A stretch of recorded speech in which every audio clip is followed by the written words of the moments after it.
What's going on, everybody? This is Wrestle Talk with the franchise, and today I don't even know where to begin because there's so much that has happened in this week alone in wrestling. Obviously, the talk of the WWE Universe is the reunion of arguably the greatest tag team in WWE with the Usos. Obviously, there is stuff that has happened since that reunion, which I'm going to dive into. Crown Jewel is this upcoming Saturday. Halloween Havoc just passed, and I say just passed because I'm recording it obviously on Sunday, and Halloween Havoc is tonight. So if you want to get my thoughts, I will be posting my predictions on RCW _podcast on Instagram. I'm going to just briefly go over it here, but I'm not going to give an in-depth because it is tonight, and when this drops, it'll already had happened. A little bit of AEW news, and one of the biggest shocking news that happened this week is the departure of Samantha Irvin. I am going to give my thoughts on it. It happened on Monday, so I'm going to give my thoughts since it happened. She released a statement on Monday, and then there was a very telling response that I'm going to get into a little bit later. But let's start off with Crown Jewel, because it is this upcoming Saturday. Obviously, it is their annual trip to Saudi Arabia. This card has 6 matches, I believe, if I'm looking correctly. 1, 2, 3, 4, 5. Yes, 6 matches. And you already know when we do our preview show, prediction segment, I like to go from my least interested to the most interested match I'm looking forward to watching. So first things first, the Fatal 4-Way, it was announced on SmackDown Friday night that there will be a Fatal 4-Way for the women's tag team titles. We have the champions, Jada. I'm rumbling over my words today. Jade Cargill and Bianca Belair will be defending their tag team titles against Kairi Sane and Io Sky of Damage Control, Lash Legend and Jakar Jackson, and Chelsea Green and Piper Niven. Now, I want to say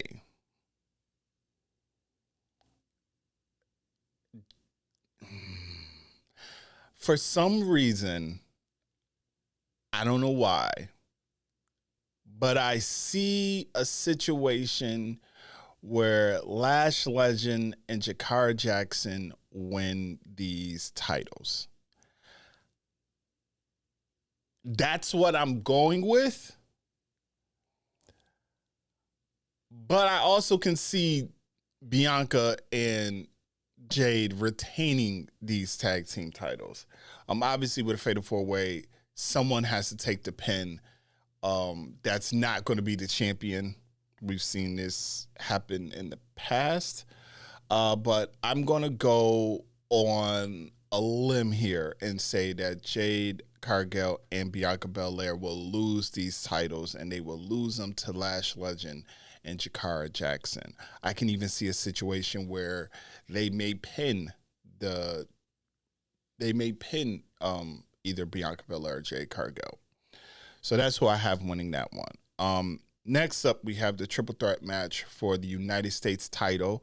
This also was announced on Friday, with LA Knight defending his title against Andrade and Carmelo Hayes. Now, this was because out of the Game 7, like they referred to it as, between Carmelo and Andrade, LA Knight did not he wasn't the best ref, okay? And so it would end up being a no contest, and Nick Aldis just basically said, well, now you have a triple threat match. I do want to say, though, and this kind of goes into the same realm as like when Cody won the Undisputed title, and that's the fact that LA Knight as United States champion, or just LA Knight as champion, to me is not living up to what a lot of people may have expected. I think that he's not, like, the title reign just isn't living up to what a lot of people may have thought it would be. I'm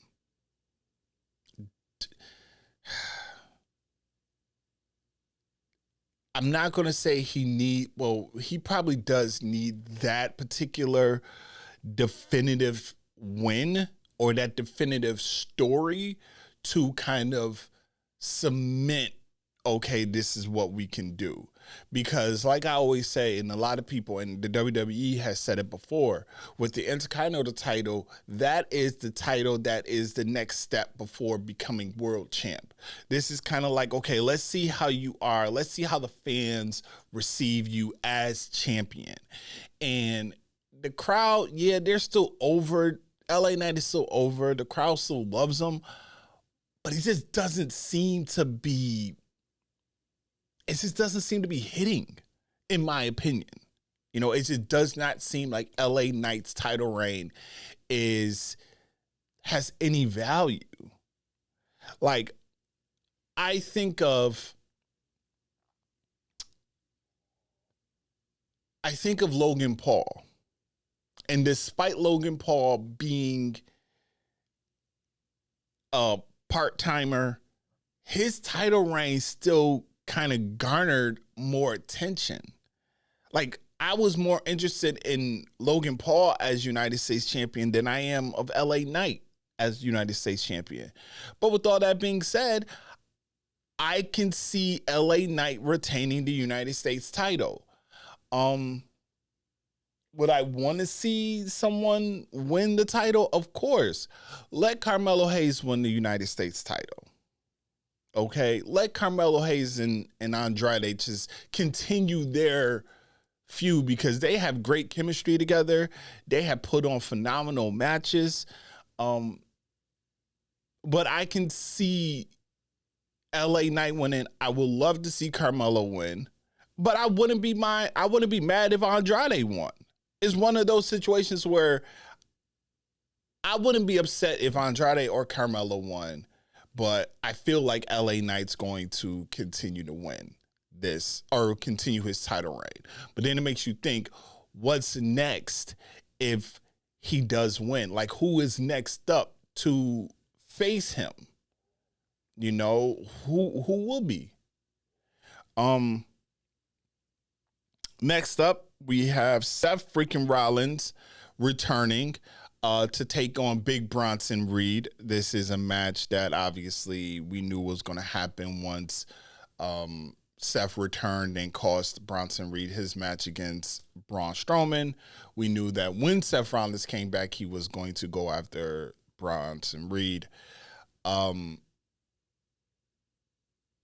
going with Seth Rollins to win this, but he may win the battle, but he's going to lose the war, if you get what I'm saying. Like, he's going to win, but Bronson Reed is going to, like, destroy him in a losing effort. Like, I think Bronson Reed is going to really show himself and really put on, but at the end of the day, he's going to lose this match. I think they may continue it because let's be honest.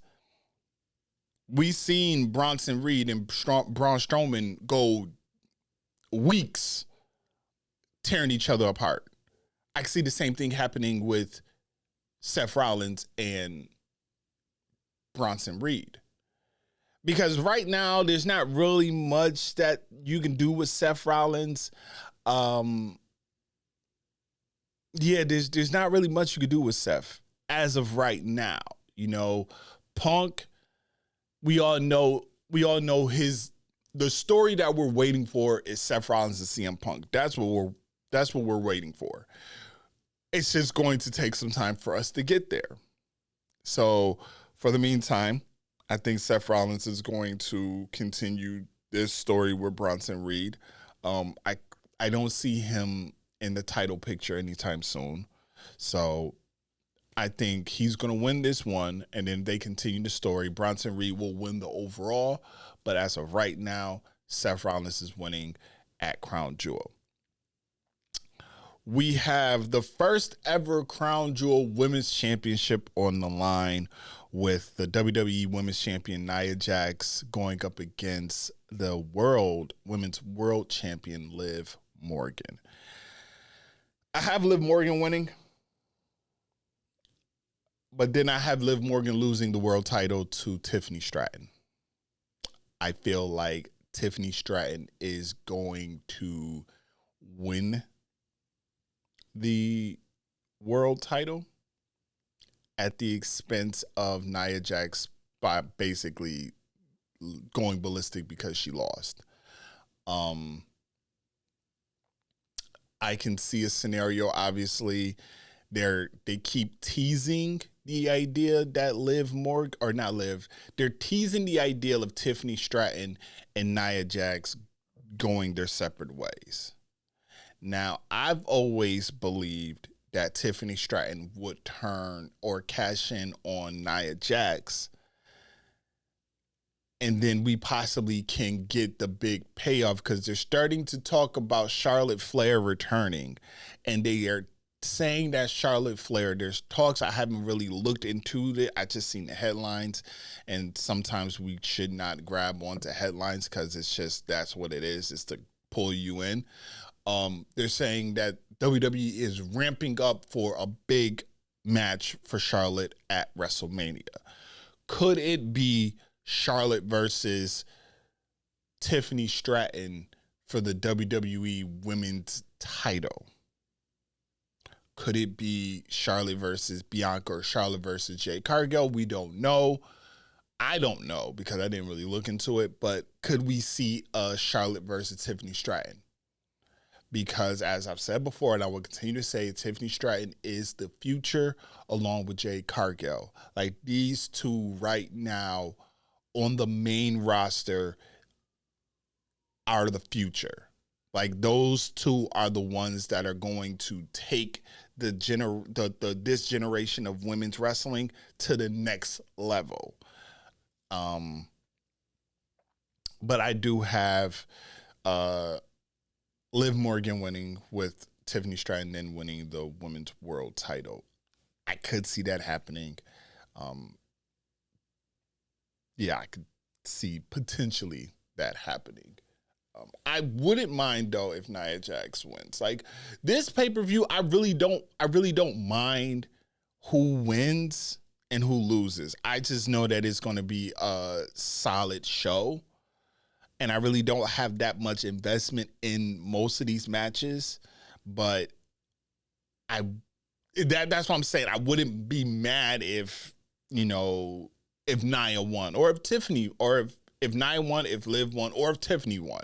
One of my friends, shout out to my man Thomas, he had the idea of Tiffany Stratton actually winning the Crown Jewel Championship, because it's not a title that it's going to be defended often. If ever, it'll be defended like on Crown Jewel. But he was like, I could see, because it's a meaningless title. So I could see a situation where Tiffany Stratton does win that title. I don't see that. I do see her cashing in, but not to win that title. I think her first main roster title run is going to be either with the women's world title or the WWE Women's title. We have the other first ever Crown Jewel Championship with Gunther taking on Cody Rhodes. Now, this past Friday on SmackDown, Gunther, in my opinion, and in the opinion of a lot of WWE fans, Gunther owned Cody in that promo. He owned him in that promo. Like, he really displayed and really shed some light. Like, all of Cody's story is not his story. It's his father's story. It's you know, having what did Gunther say? Having the John Cena schedule.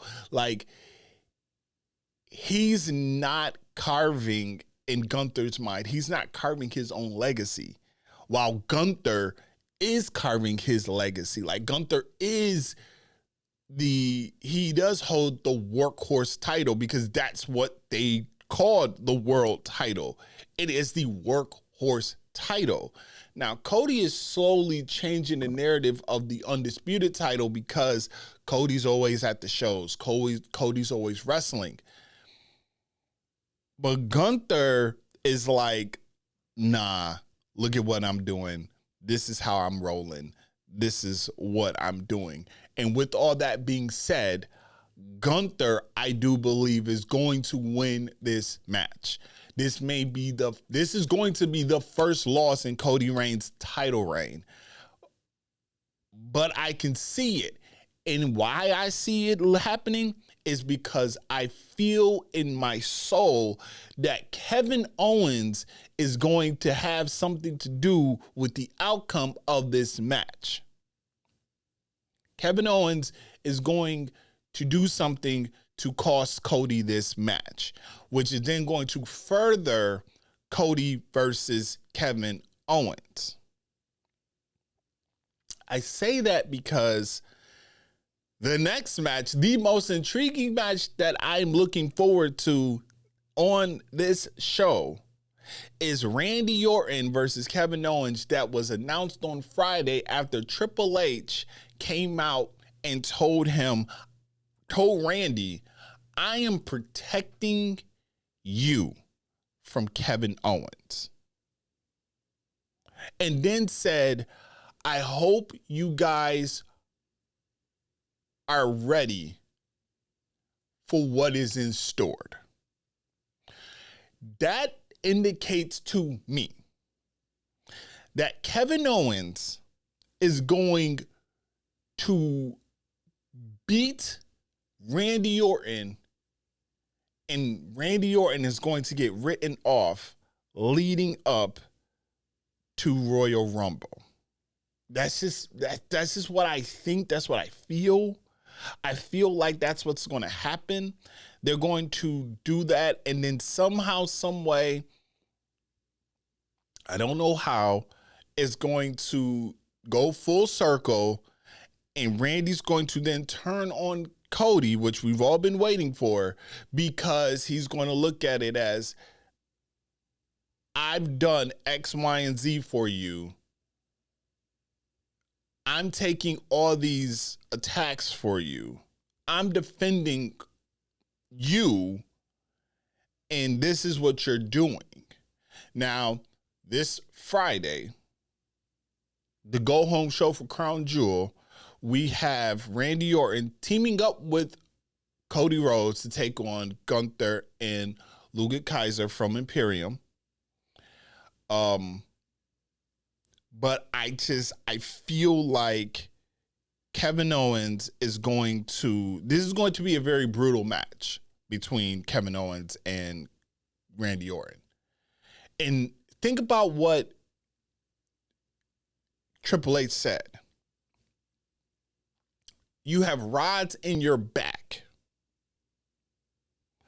You got 18 months taken off of your career. You weren't even supposed to wrestle again.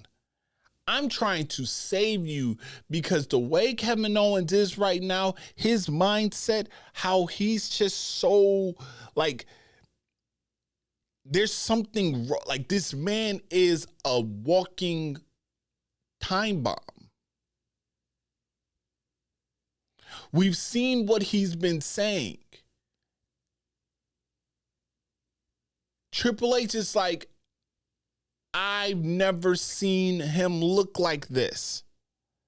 He trusted you. He trusted Cody. And y'all betrayed his trust.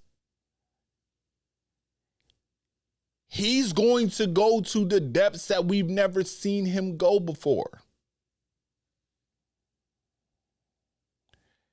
And that, once he does that, I won't be surprised he screws Cody Rhodes out of that crown jewel title. Gunther wins. And then we get at some point, I don't see it at Survivor Series, because I see, and we will dive into it, maybe Cody gets into the Civil War games. I'll get into that later, but we'll get into that. But that's what I have. I have Cody Rhodes. I have Kevin Owens defeating Randy Orton in a very brutal way. But I'm looking forward to Crown Jewel. As you know, I will be doing my recap show and what happens after this moving forward next week. Now, last week, we discussed the Intercontinental Championship and what we could see happening.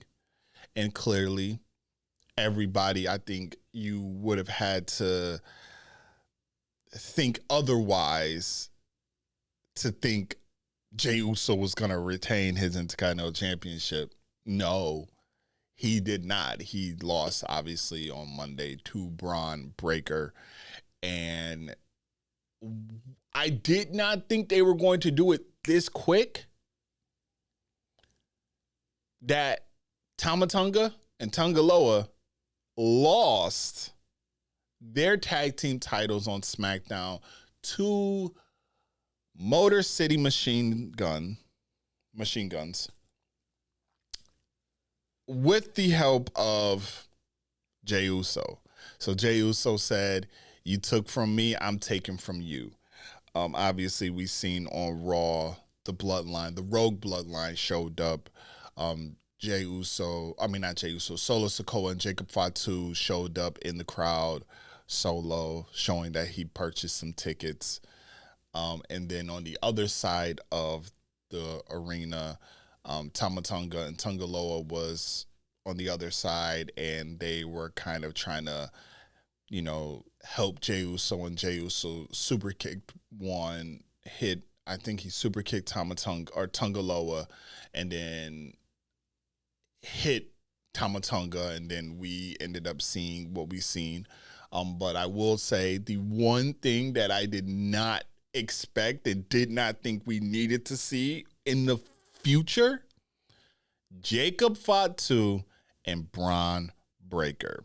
When these two went face to face, the crowd was going crazy. And I'm sitting there like, I never thought we should get this.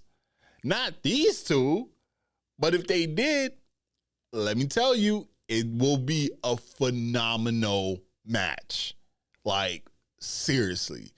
But obviously, Jacob Fatu cost Jey Uso the Intercontinental Championship.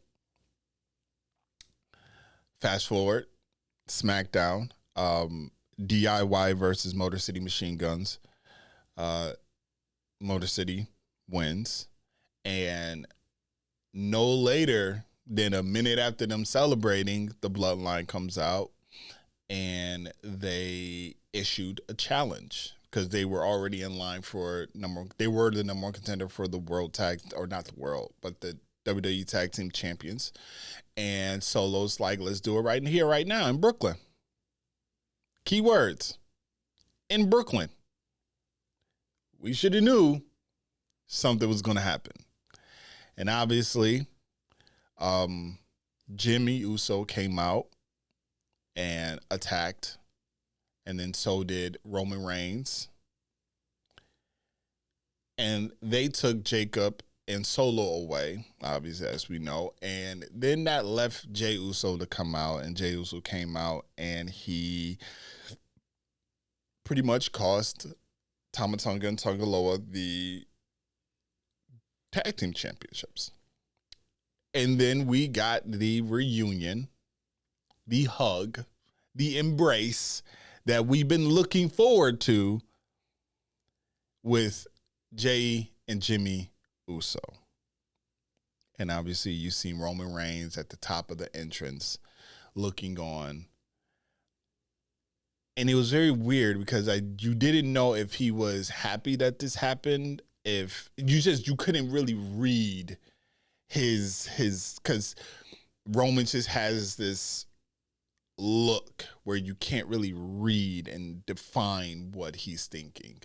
Now, we all know, obviously, the roster on this Friday, will be in Saudi Arabia, so they had to tape SmackDown for this week, last week, and I have been avoiding Twitter because they have been leaking and talking about what is happening with the OG bloodline, and I do not want to see it.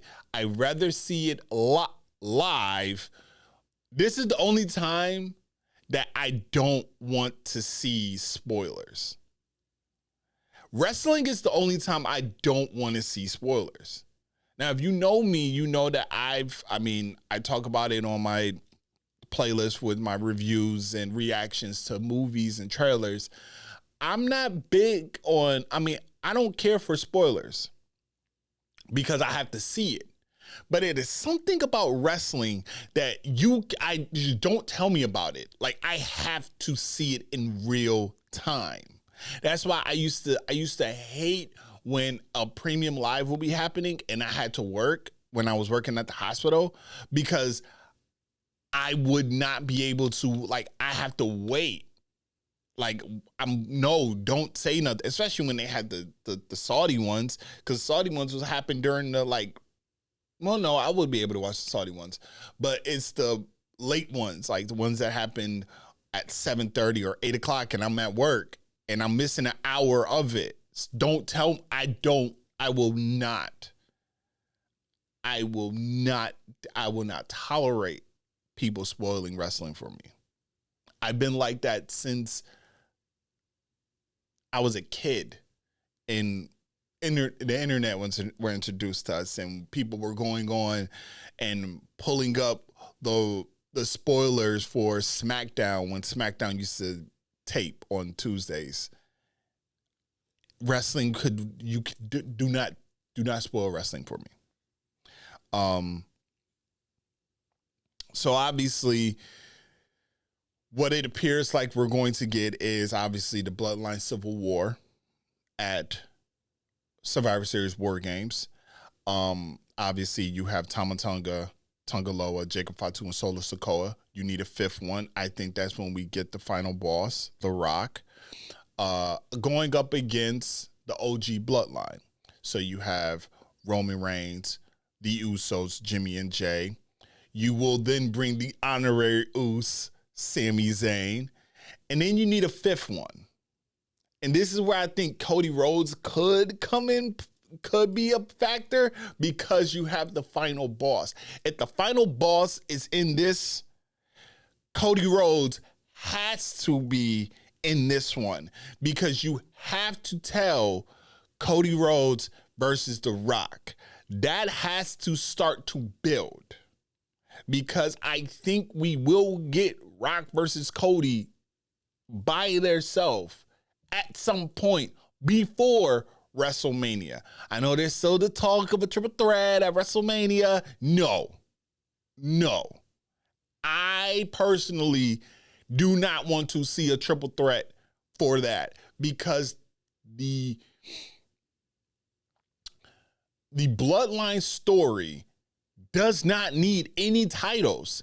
Hence why Jey Uso lost the Intercontinental title. Hence why Tama Tonga and Tonga Loa lost the tag team titles, because this doesn't need any titles. The story itself is captivating. It doesn't need no title except for one. And that is title of head of the table. That is title of the tribal chief, the high chief, whatever chief you want to refer to it as. That is the title that is on the line here. Who gets to wear the Ulafala? Okay, that's what we are looking forward to. We're not looking forward to Rock versus Roman for the title, because that means that Rock would have had to defeat Cody Rhodes. And if Rock defeats Cody Rhodes, what does that leave for Cody Rhodes at WrestleMania?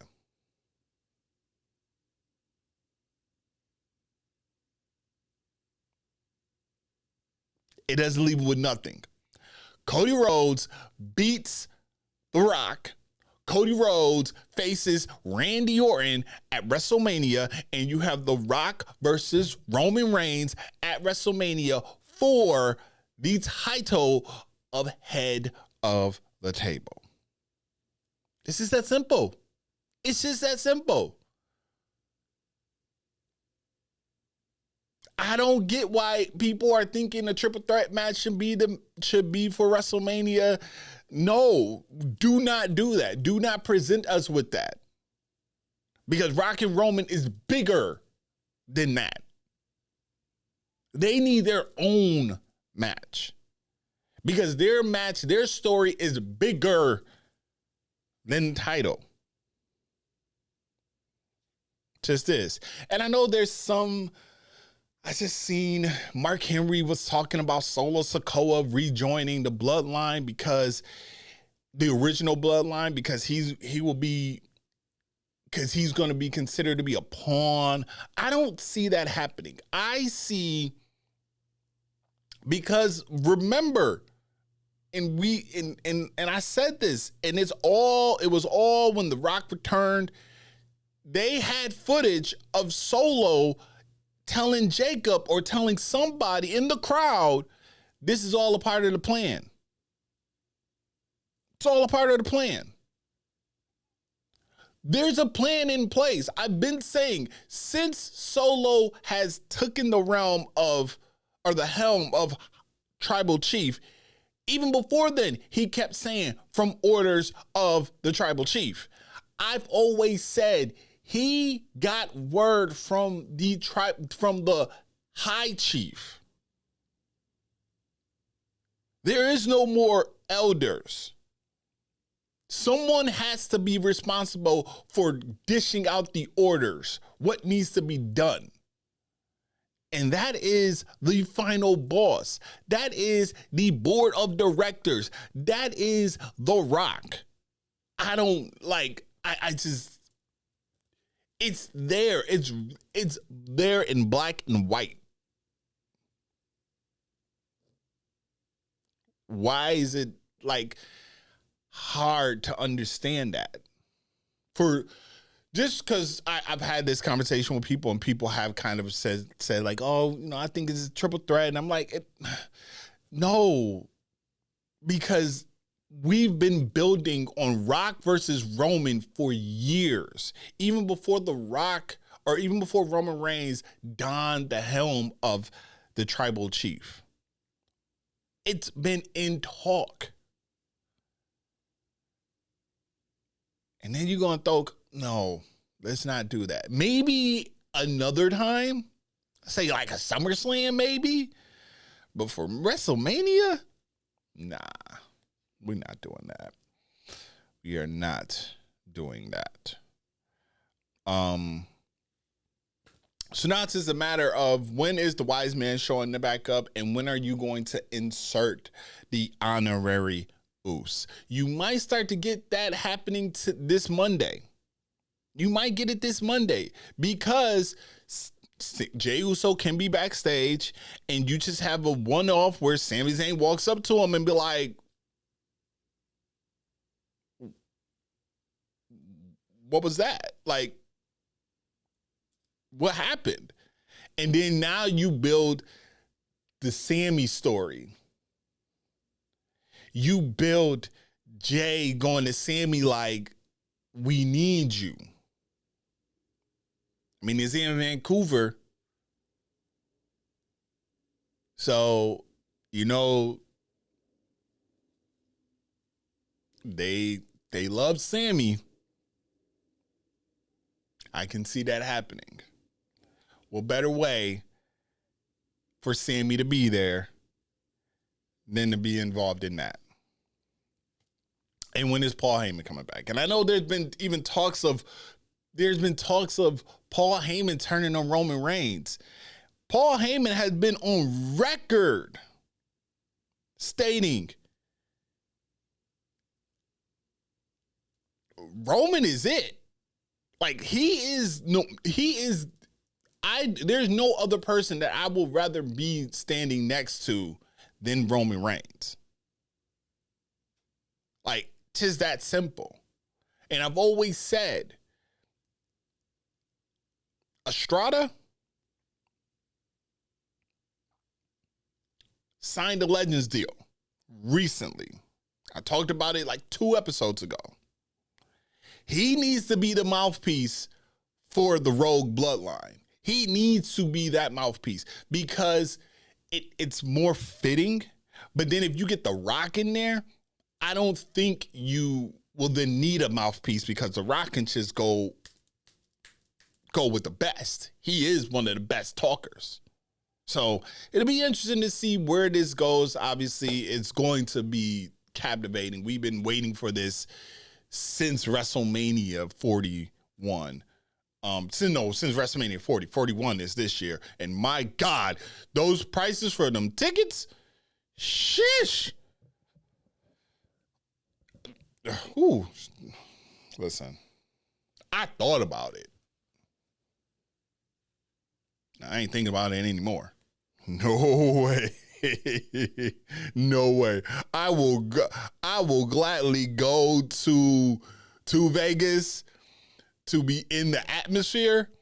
But man, no, them tickets is too fucking much. But before I wrap this up, let's go over a quick few pointers. AEW news or lack thereof. Can someone answer this for me in the comments? Who's Chuck Taylor? Who's Chuck Taylor? If you are never seen AEW before and you turned it on, would you be able to catch up on anything that's going on in AEW? Probably not.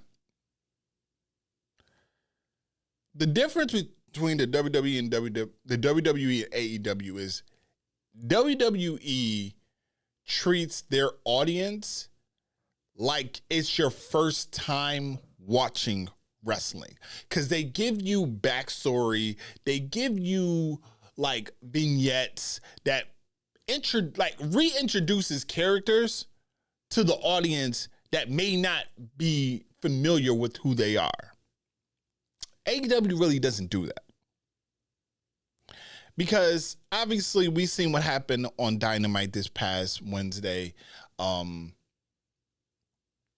Once again, Moxley and the Blackpool Combat Club just continue to run rampant amongst the AEW organization, roster, galaxy, whatever the hell you want to refer to them as. And I guess the AEW originals were waiting outside like all day and night for them to come out and do something. And Maria Shafir shows up, but Moxley and them were already in the building and they proceeded to, Moxley had on all black and he grabs Chuck Taylor and takes him into the ring. And, I didn't know that Chuck Taylor was out for a substantial amount of time because he had a severe ankle injury, which is why Wheeler Yuta put the chair on his ankle. And then they said, no, we ain't putting the chair on his ankle. We're going to put it on his neck. And the rest is history. And then you see the exclusive footage um, of Orange Cassidy, because I guess he was a mentor or best friends with Orange Cassidy, and now, you know, Danny Garcia and them is like, we need you. You need to do this. You need to do that. And he's like, I'll handle it. I'll handle it on Wednesday. Orange Cassidy will be taking on Jon Moxley probably at Full Gear, and he's going to lose because I don't see a position where Mox is losing the AEW title at any point in time in the foreseeable future. Maybe at World's End, but I don't see him losing it at Full Gear. So that's what we have for that as far as AEW goes. Because obviously Tony Khan books for the sickos. This is why he books it like that, where there's no like substance. Like if like I had to look it up to see who Chuck Taylor was, you know, because I don't remember anything about Chuck Taylor. So NXT Halloween Havoc, like I said earlier in the beginning of the show, is actually tonight. But when you see this, it was yesterday. Just to go by, here are the matches that is happening. So we have Andre Chase versus Ridge Holland, an ambulance match. I have Andre Chase winning. We have the NXT Women's North American Championship on the line with Kalani Jordan versus one of the members of Fatal Influence. We do not know who that is at the moment, but I have Kalani Jordan retaining. We have the NXT North American Championship on the line with Tony D'Angelo going up against Oba Fenning in a tables, ladders, and scars match.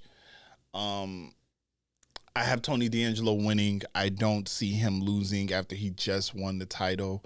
It's very interesting that they made the announcement that Oba Fenning is the longest reigning NXT champion, and then the same day that they made that announcement, he lost it. I don't see him winning this title again because I think his next step is the NXT title.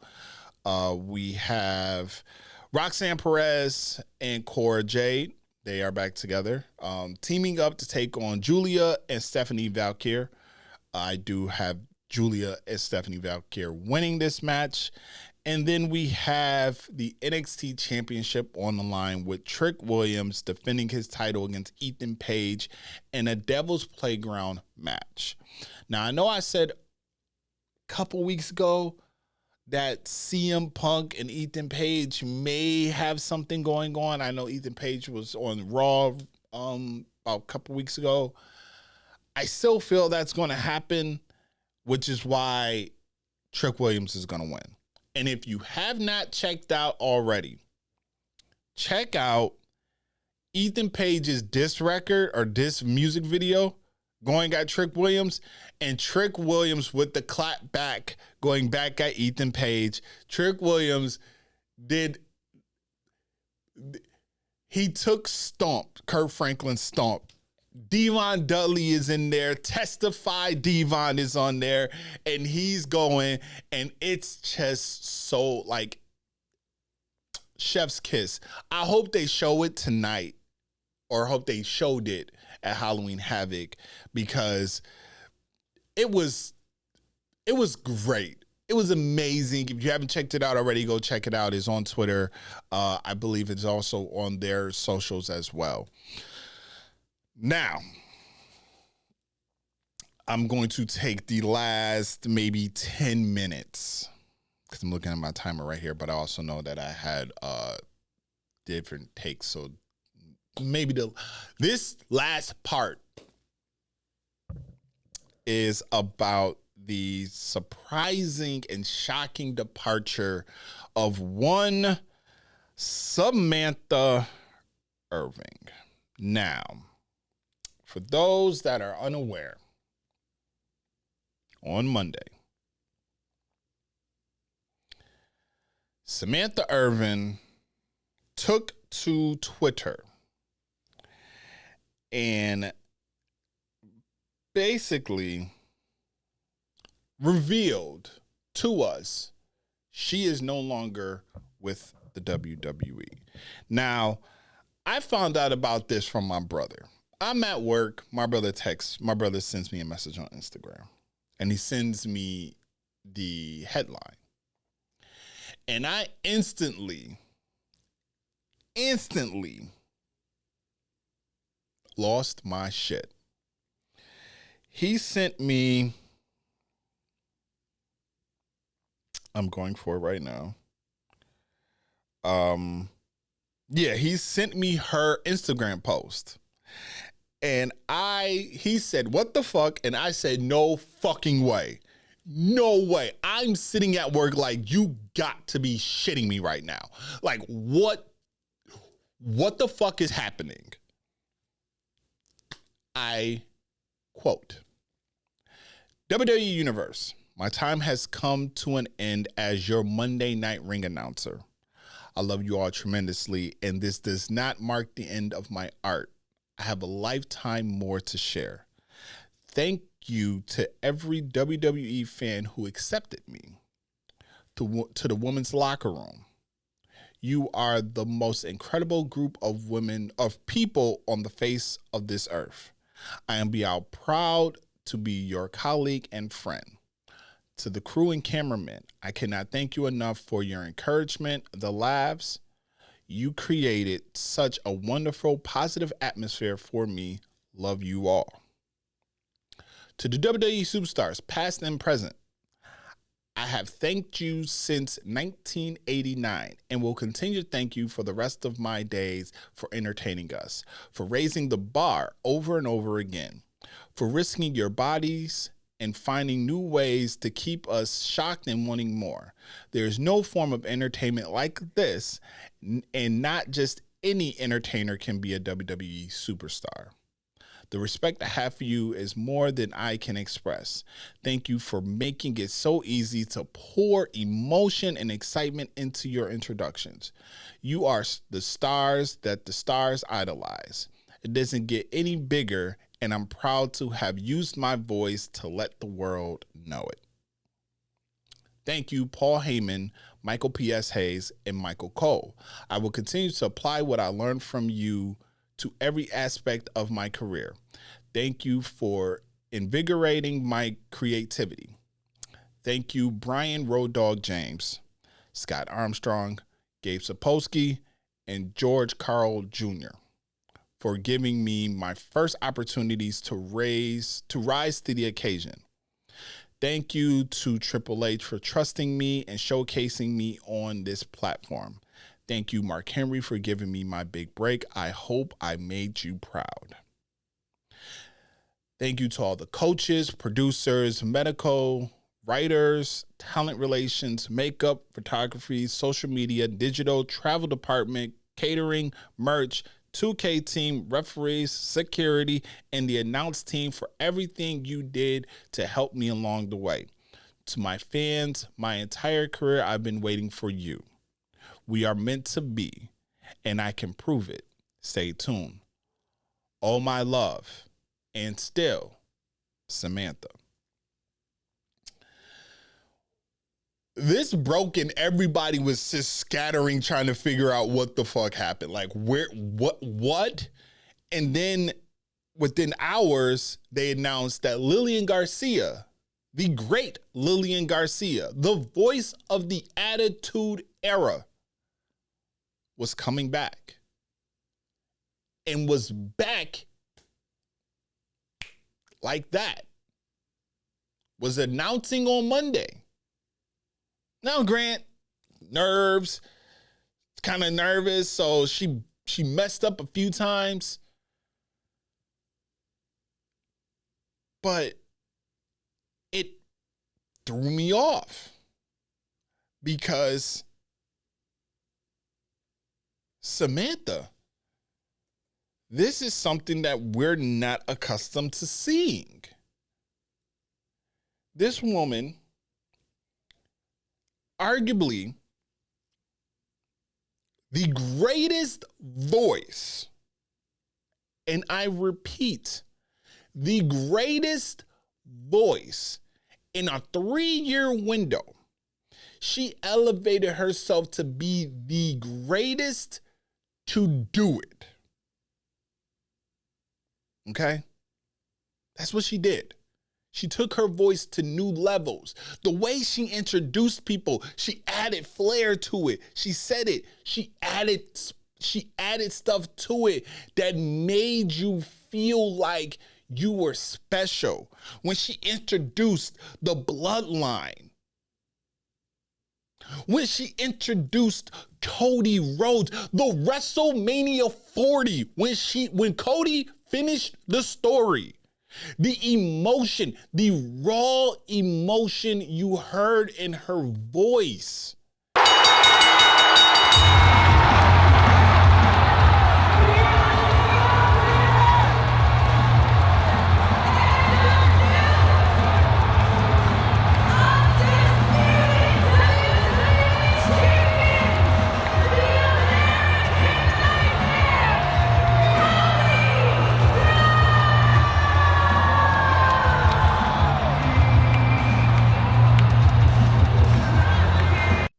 Nothing can get to that point. The way she introduced Gunther and Luger Kaiser and Giovanni Vinci and Chelsea Green, she added character to the characters. And then she left.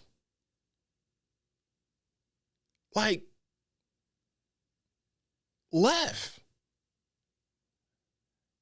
And of course, you know who's going to catch the target. You know who they're going to go after. They're going to go after her husband. They're going to go after Ricochet. Because they all said, everybody said, when Ricochet left, everybody was like, Samantha may be following him. Samantha may be going to AEW. Ricochet came out on Twitter and said, chill. She ain't coming to AEW. Then it was revealed that she may be in talks of pursuing a music career. She's a singer.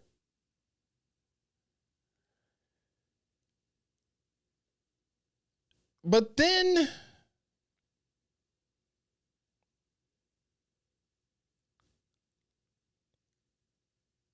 this.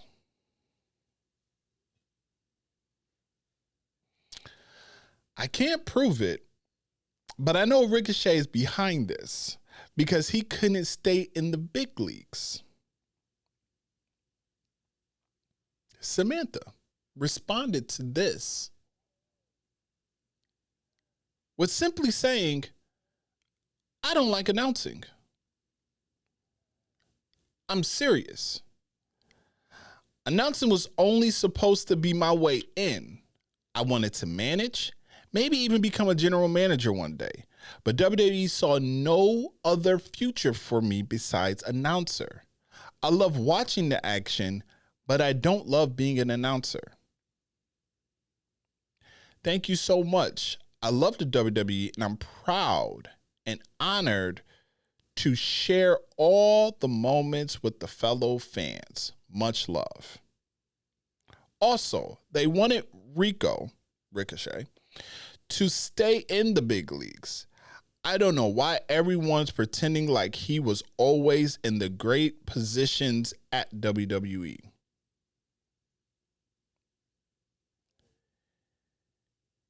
Then someone says, your talentless husband did this, huh? And she said, my husband is a millionaire, so yes, I don't have to do a job I don't like anymore. She also, somebody went off and said,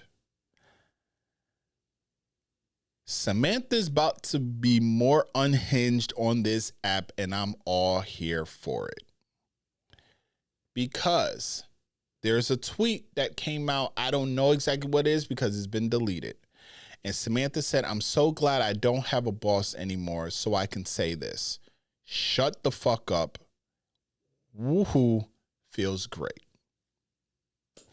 Now,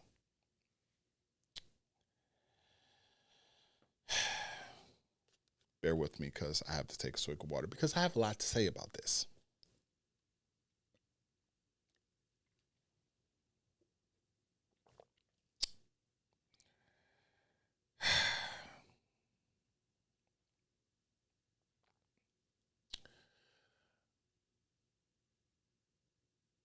I don't know, but something tells me, remember, I think it was over the summer, Samantha Irvin was posting a lot of raunchy photos on Wednesdays. It was always on Wednesdays because it was hump day. And she would always post these photos, very risky photos. I mean, yeah, very risky. Now, the WWE, we've seen what the WWE has done in the past when people have done shit like this. Let me start off by saying, I should have started this off. Let me start off by saying these are my thoughts, these are my opinions, these are my views. I am just a person that is speaking my opinion and my thoughts. She's doing this. WWE probably looked at that and said, hey, I get it. Because there's others that have done similar stuff. Zelina Vega is very notorious for posting very provocative photos. Rhea Ripley, maybe once or twice. I believe Indy Hartwell just did one a couple weeks back. And we're not going to dive into Mandy Rose because we all know what Mandy did. And then we have Cora Jade. She was doing posting a lot of risky photos as well. But it was something about Samantha's. Now, it could be a situation where they were like, hey, bring it down a little bit because you're doing a little bit too much. Could have been that.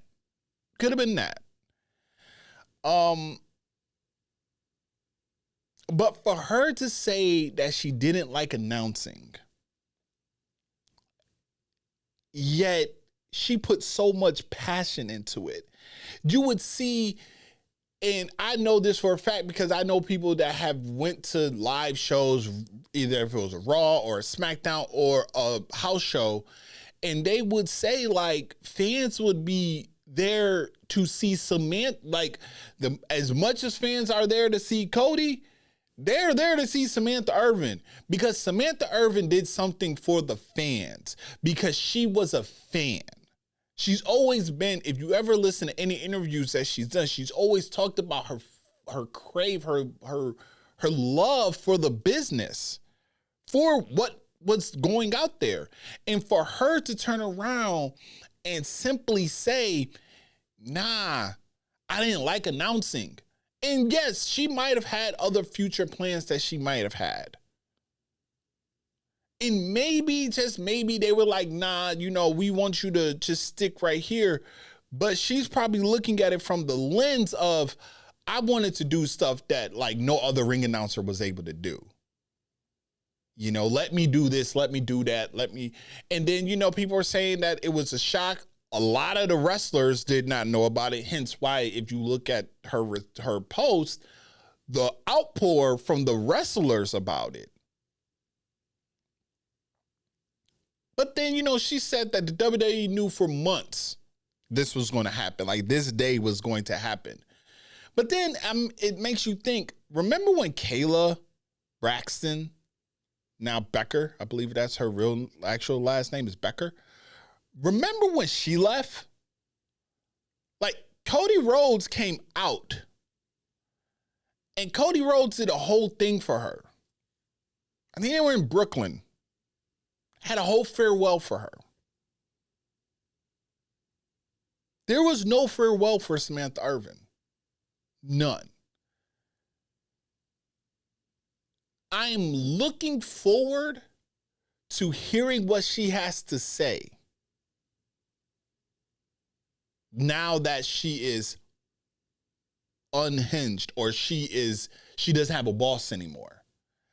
Her first interview post WWE is going to be probably one of the most talked about ones to have.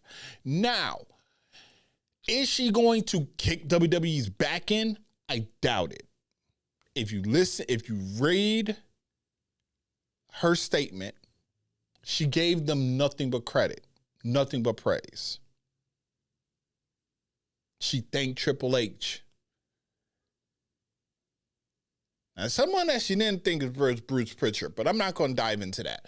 But I don't think she's going to kick their back in, because I feel like it's going to be a position where she is going to, I mean, Kathy Kelly left, Lillian Garcia left, she obviously came back, Kathy Kelly came back. Are they going to close the window of opportunity for her to come back? I don't see that I don't see them closing that window.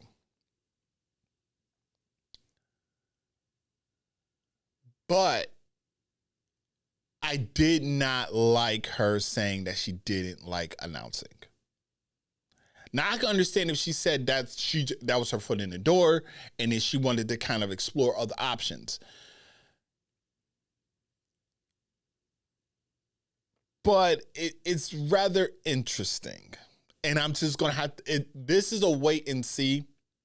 Clearly, when she does her first interview, I'm going to react to it, because it is going to be the most sought out interview that people are going to want to see, just because of how abrupt this exit was. So we just have to wait and see how this plays itself out. But man, a talent out of this world, only 35 years old, but I mean, she was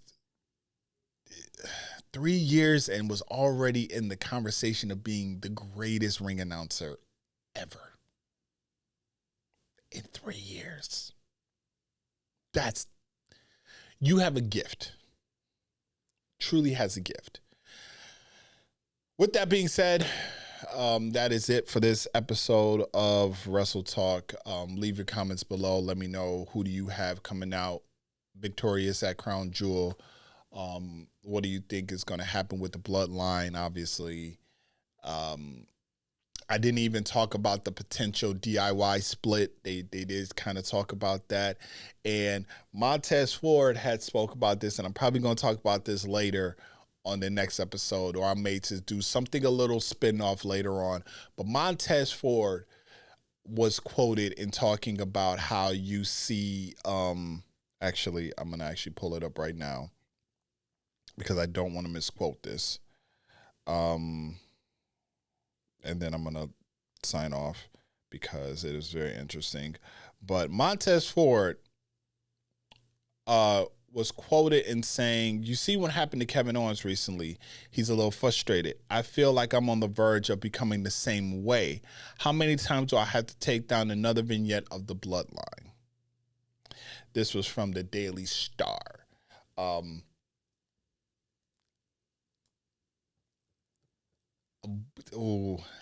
going to talk about that. I'm going to talk about that later, because I can go into another whole diatribe about Montez Ford. But let me know what y'all thought about this show. Leave your comments below.